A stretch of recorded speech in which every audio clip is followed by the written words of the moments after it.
Le 17 mai, la République démocratique du Congo commémore la journée nationale des forces armées, une date qui rappelle également la fin de la dictature de Mobutu avec l'entrée de l'AFDEL et Mzee Laurent Désiré Kabila. Diplomatie, nomination par le chef de l'État des nouveaux ambassadeurs extraordinaires et plénipotentiaires de la RDC dans plusieurs pays, notamment en Turquie avec Rachidi Djouma. Frères et sœurs un jour, frères et sœurs toujours, c'est le thème du Forum de l'unité et des réconciliations des Katangais. Les assises ont débuté ce mardi à Lubumbashi. Plusieurs dignitaires et notabilités de cet espace y prennent part.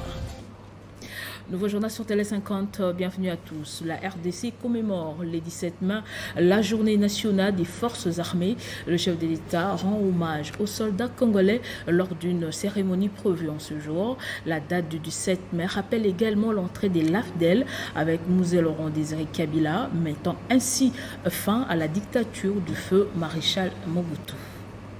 17 mai 1997, 17 mai 2022. 25 ans sont passés depuis que l'Alliance des forces démocratiques pour la libération du Congo, AFDL, prenait le pouvoir à Kinshasa.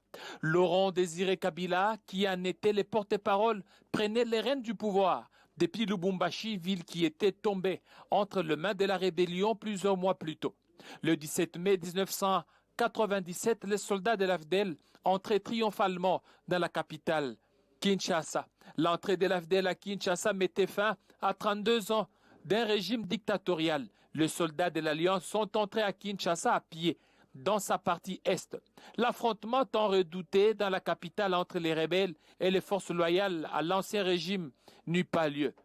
Les habitants des communes de Massina, Kimbanseke s'étaient massés le long du boulevard pour voir de plus près ces petits soldats chaussés de bottes en caoutchouc qui avaient réussi à chasser du pouvoir le président Mobutu. Pour certains témoins, l'objectif de ce mouvement révolutionnaire était de retrouver l'indépendance politique, économique, retrouver le nom original du pays, son drapeau, son hymne. Il voulait aussi installer un programme de démocratisation et de développement qui devrait impliquer des populations, instaurer l'autoprise en charge, bâtir un État du peuple, organiser des entités administratives de base et parvenir à une autosuffisance alimentaire et occuper la jeunesse à travers des programmes comme le service national. Mzee Laurent Désiré Kabila est venu mener une campagne d'éveil patriotique et veiller aux Congolais son sens des responsabilités sociales. Cette vision a été perturbée par la guerre d'agression et l'assassinat de Mzee Laurent Désiré Kabila. 3 ans après la révolution, il y a eu une guerre d'agression concoctée par les étrangers. Les Congolais étaient obligés d'aller à Sand City. En sortant de Sand City, il y a une nouvelle donne, une nouvelle dynamique qui est née de là. 25 ans après, les changements ont été constatés. La première alternance pacifique et la passation civilisée des pouvoirs entre le président entrant et le président sortant. La démocratie en République démocratique du Congo continue à grandir chaque jour. 25 ans après la libération du pays de la dictature de Mobutu, qu'est-ce que le peuple garde comme héritage de Laurent Désiré Kabila? Les jeunes militaires appelés Kadogo qui accompagnaient les vaillants héros d'heureuse mémoire, qui sont-ils devenus? Des réponses avec Josué Moufoula, ancien Kadogo et actuellement député national. Il est joint au téléphone par Jean-David Kilolo. Cette journée, c'est une journée qui doit nous faire repenser notre engagement par rapport au développement du pays. Mzee Laurent Désiré Kabila, avec les troupes de l'AFDEL, ils ont voulu, dans un premier temps, déprogrammer et reprogrammer les stéréotypes de la jeunesse congolaise, créer un nouvel type d'homme. Aujourd'hui, on nous parle de la nouvelle citoyenneté. Je pense que ça a été celle-là, la nouvelle citoyenneté qu'il fallait instaurer pour espérer l'avenir d'un Congo plus beau qu'avant, parce que le plus grand problème dans notre pays, c'est un problème d'hommes, et d'où il fallait commencer par changer la mentalité des Congolais et espérer finalement la reconstruction du pays avec ces nouvelles types d'hommes. Et la libération, est-ce qu'aujourd'hui nous pouvons dire qu'on a été libéré? Je pense que la libération, c'est tout un processus. C'est un processus, le déclic est parti avec la guerre de la libération. On devait espérer que l'on avance plutôt que de reculer. Et moi, je crois que les acquis de cette date du 17 mai doivent être pérennisés par les autorités actuelles, sans pour autant considérer que c'est une date qui appartient au régime passé. Ça serait une aberration très grave. En outre, le président de la République a signé ce lundi l'ordonnance de domination des ambassadeurs extraordinaires et plénipotentiaires de la RDC dans plusieurs pays, notamment Rachidi Djouma en Turquie, Christian Dongala près le Grand-Duché de Luxembourg et Deogracias Ndangano près le Saint-Siège.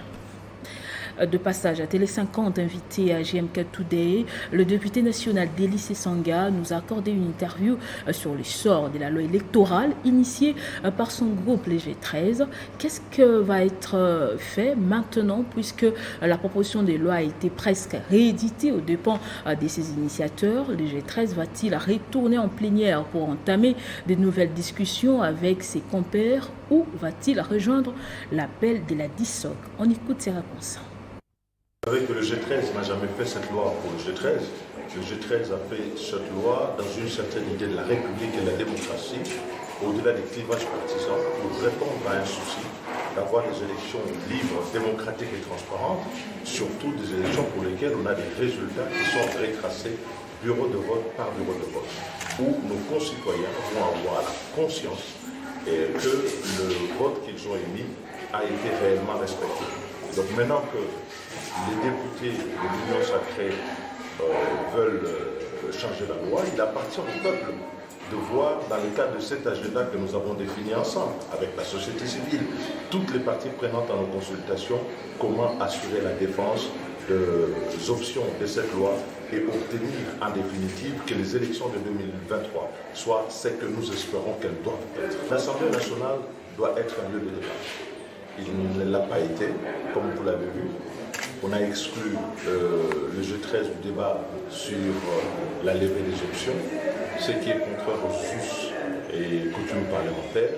Et je pense qu'on a ici fait de l'Assemblée nationale un groupe de travail d'un camp politique, d'un groupe politique, ce qui est contraire à tout l'esprit qui a concouru à élaborer cette loi, mais surtout à tout l'esprit même que les initiateurs de l'Union sacrée avaient revendiqué lorsque l'Union sacrée a été mise en place. Nous ne sommes pas dans la guerre des chapelles. Ce qui est très important ici, c'est que tout le monde doit concourir à ce que nous ayons un processus électoral réapproprié par notre peuple, où les résultats des scrutins confortent la légitimité plutôt que de la lézarder comme ça a été le cas lors des derniers. Je le disais au sommaire, début ce mardi du Forum de l'Unité et des Réconciliations des Katangais à Lubumbashi dans le Haut-Katanga, avec comme thème Frères et Sœurs un jour, Frères et Sœurs toujours, des assises de 2 jours convoquées par l'archevêque de Lubumbashi, une rencontre en présence du gouverneur des provinces, des dignitaires de l'ancien régime et des notabilités. On remarque aussi la présence de Janet Kabila et de Moïse Katumbi. C'est dans la matinée de ce mardi 17 mai 2022 que s'est tenu à Lubumbashi le forum sur la réconciliation des leaders katangais. Ces assises organisées par l'Assemblée épiscopale de la province ecclésiastique de Lubumbashi visent à rassembler plusieurs catégories de personnes, notamment des acteurs politiques, le membre de la société civile, les chefs coutumiers, les scientifiques et les jeunes. Prévu au départ pour 70 participants. Finalement, le centre pastoral Monseigneur Jean-Pierre Tafunga de l'archevêché de Lubumbashi en accueillera près de 250. Parmi ceux qui ont déjà foulé le sol en provenance de Kinshasa et d'autres provinces. Il y a des sénateurs, les députés nationaux, les ministres honoraires et un exercice et tant d'autres. Parmi les leaders politiques katangais aperçus dans la salle, Moïse Katumbi Chapwe, aux côtés de Janet Kabila, sœur du président honoraire Joseph Kabila Kabange, le ministre en fonction Serge Nkondé, Christian Mwando, Augustin Kibasa et le gouverneur Jacques Kaboula, ainsi que plusieurs notables de la région du Katanga. On peut aussi citer Jean-Claude Mouyambo, y compris d'autres associations socioculturelles, de mouvements de jeunes et des femmes de cette région du Katanga. Au cours de ces 3 jours de travaux, selon les participants sur place, ils doivent se regarder droit dans les yeux et se dire des vérités, même celles qui fâchent, pourvu que l'objectif tant souhaité soit atteint, afin que les générations futures héritent de l'espace Grand Katanga, uni dans la diversité. Le grand participant Joseph Kabila Kabange prendra part le dernier jour du forum. Le forum sur l'unité et la réconciliation des Katangais placé sous les thèmes « Frères et sœurs, un jour, frères et sœurs, toujours ». Et restons dans le Grand Katanga pour parler autre chose. Une année après l'expulsion brutale des trésors congolais par des Chinois dans la carrière des Kapongé, la situation a créé des conséquences désastreuses jusqu'à mort d'homme. Les familles des victimes sont montées au créneau pour demander à ce que justice soit faite. Cette maman s'appelle Benita. Son fils, père de 5 enfants, a été enterré vivant dans un puits par les engins de l'entreprise chinoise Yefei Mining. Moueloa Pandé, c'est de lui qu'il s'agit, ainsi que 2 autres jeunes, dont Koulou, père d'un enfant, Ngoy. Le drame a eu lieu dans la nuit du 28 au 29 janvier 2021 dans le site minier de Kampongé, dans le territoire de Kipushi à 30 km de Lubumbashi, précisément à l'intervalle entre la route Kasenga et Kinseveri. Cette nuit-là, plusieurs membres des familles avaient constaté l'arrivée des engins de la société Yefei Mining pendant ces cafouillages. Les 3 victimes qui voulaient récupérer leur matériel dans les puits ont été ensevelies vivants par les engins de cette société. Les 62 familles ont saisi sans suite, comme le montrent ces documents, le ministère provincial des mines, l'Assemblée provinciale et le gouvernorat. Edouard Boulundoué, mandataire de la coopérative. Il y avait une main militaire impliquée dans cette histoire-là. Nous avons vu l'auditeur supérieur. Nous avons pu remarquer qu'il y avait un major de l'auditorat même qui était derrière ces Chinois. C'est lui qui faisait l'obstruction. Puisque tout mandat mené chez les Chinois, retourner chez le major Serra. Ce que nous pouvons demander aux autorités, c'est de s'impliquer. Shérif Mutombo, président des creuseurs artisanaux, demande de son côté l'indemnisation de ces familles qui ont perdu leur puits dans cette carrière. La responsabilité incombe au manager Jean-Luc Nawezi pour avoir ordonné la destruction des ouvrages situés dans cette concession minière. Et pendant ce temps, l'inspection générale des finances a à nouveau communiqué sur le dossier de la débâcle du projet du parc agro-industriel de Bukangalonzo. Pour l'IGF, Augustin Matata Pogno est l'auteur intellectuel, matériel et principal de l'échec de ce projet qui a coûté à la République plus de 287 millions de dollars. En santé, alors que le pays connaît une période d'accalmie pour ce qui est de la Covid-19, des ONG se mobilisent pour inverser la courbe de la désinformation qui a pris racine dans les pays. Les CEST, par exemple, a initié une série d'activités sur les fact-checking et des débats pour évoquer les raisons qui poussent les gens à ne pas se faire vacciner. Le dernier échange a mis en face des infirmiers et un public ouvert. Pour cette deuxième émission, 2 groupes ont été invités, un représentant du programme élargi de vaccination et de la coordination nationale de lutte contre le Covid-19 et l'Ordre national des infirmiers. Une année après son lancement, la vaccination en RDC se trouve bien en deçà de toutes les prévisions, un constat presque identique chez les infirmières, pourtant en première ligne dans la lutte contre la pandémie. Le CSD prend très au sérieux le risque d'exposition lié à la non-vaccination. Dans le cadre de notre secteur de la santé, et le projet s'intitule « Vérifier avant de faire suivre », qui vise à lutter contre la désinformation liée au vaccin contre la Covid-19. Vous êtes très d'accord avec moi qu'il y a pas mal de fausses informations qui ont circulé et qui continuent à circuler. Après l'échange libre et ouvert autour de la thématique vaccination Covid-19, rôle des infirmiers dans la sensibilisation, le personnel soignant a pu reconsidérer sa place dans cette lutte. Et une telle sensibilisation, ça va nous aider afin que nous aussi, nous puissions avoir les acquis et que nous puissions avoir aussi des éléments qu'il faut pour que nous puissions aussi aller donner l'information qu'il faut dans nos différentes institutions. Parce qu'avec les fake news, beaucoup de gens avaient peur de pouvoir se faire vacciner. Nous sommes très contents par rapport à ce que nous donnons d'avoir comme formation ici. Ça va nous aider effectivement d'avoir les éléments qu'il faut. Le projet est vérifié avant de faire suivre du CSD Consulting, appuyé par OCISA, entend poursuivre avec ce genre de débat jusqu'à la fin de l'année afin d'instaurer un dialogue et mettre à la disposition du grand public des informations véridiques et vérifiables. En sport, dossier Meshak Elia, le tribunal arbitral du sport a rendu son verdict hier. Le club suisse Young Boys et le joueur doivent verser une somme d'1 million de dollars au club du tout-puissant Mazembe. Le TAS a jugé que le contrat des Mazembe remplissait bien toutes les exigences juridiques en vigueur et qu'il a été signé par le joueur en l'absence de toute forme de contrainte. C'est un verdict qui peut soulager les Corbeaux de Lubumbashi, éliminés en demi-finale de la Coupe de la Confédération de la CAF, dimanche par la Renaissance sportive de Berkane.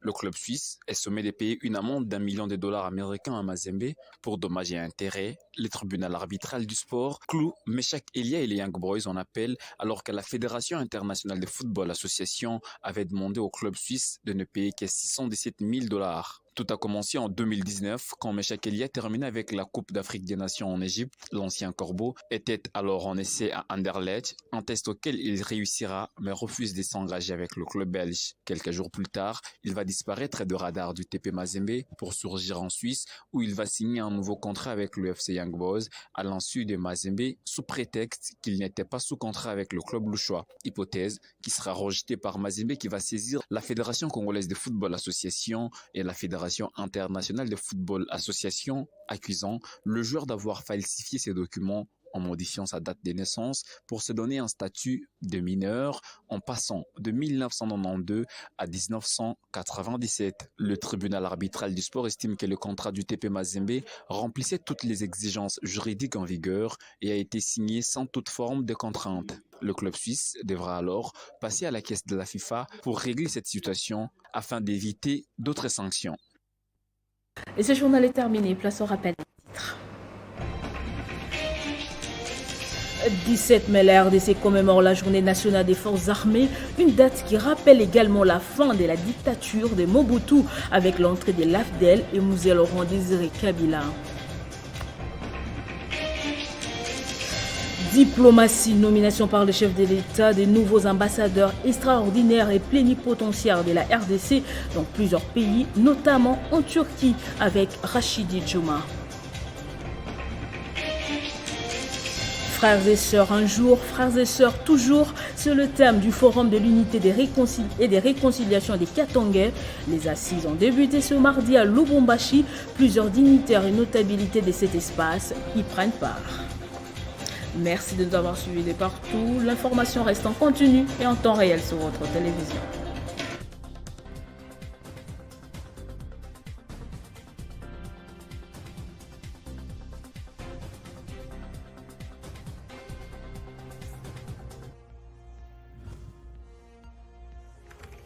L'actualité reste en continu.